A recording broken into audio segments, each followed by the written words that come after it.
Selamat pagi, salam sejahtera dalam kasih Tuhan. Kiranya anugerah, kemurahan, kasih setia Tuhan selalu menyertai kita. Mari kita berdoa.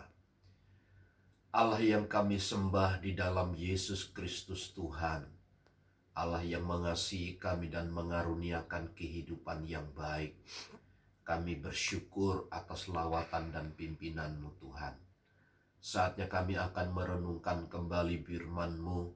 Roh Kudus, Engkau yang memberikan kepada kami hikmat, pengurapan, untuk kami dapat memahami, mengerti firman-Mu dengan baik.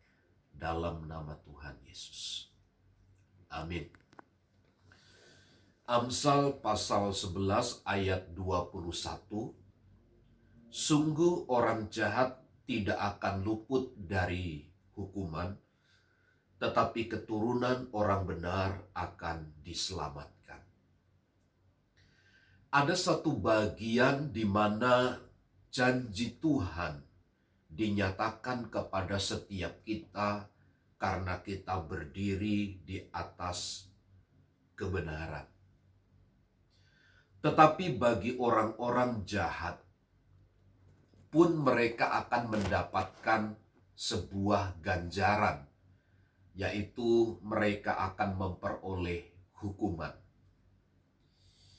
Tidak ada orang yang bisa lepas dari penghukuman.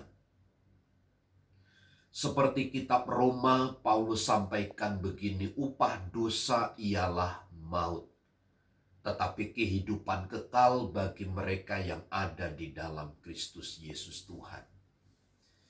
Ini berarti siapapun orangnya, apapun identitasnya, seberapa tinggi pun pangkatnya, seberapa dia terpandang pun, bagi orang berdosa, bagi orang jahat, mereka tidak akan pernah luput dari penghukuman.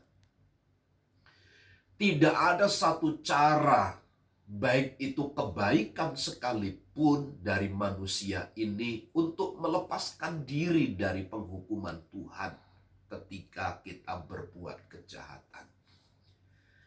Itulah sebabnya satu-satunya cara yang dipakai untuk lepas dari penghukuman itu adalah hanya melalui anugerah di dalam Yesus Kristus Tuhan. Melihat kenyataan ini, orang jahat akan tidak akan terluput dari penghukuman. Di dalam Yesus Kristus Tuhan, orang yang ada di dalam Yesus Kristus Tuhan, maka itu satu-satunya cara terluputkannya dari hukuman. Dengan kata lain, setiap orang jahat tidak akan pernah bisa luput dari penghukuman itu. Namun, keturunan orang benar akan diselamatkan. Hanya orang yang benar. Adakah orang yang benar di dunia ini? Tentu jawabannya adalah tidak ada. Hanya kita ini adalah orang-orang yang dibenarkan melalui dan di dalam Yesus Kristus Tuhan, melalui dan di dalam kematiannya di atas kayu salib. Kita menjadi orang yang dibenarkan. Nah, posisi orang yang dibenarkan, pasti mereka diselamatkan. Karenanya keselamatan hanya melalui Yesus Kristus Tuhan, sebab tidak ada yang lain yang di dalam dunia ini yang dapat menyelamatkan selain Dia. Itulah sebabnya keturunan orang benar akan diselamatkan. Berbahagialah Bapak Ibu Saudara ketika kita berjalan di dalam jalan kebenaran, percaya melalui dan di dalam Yesus Kristus Tuhan, karena ada keselamatan di dalamnya.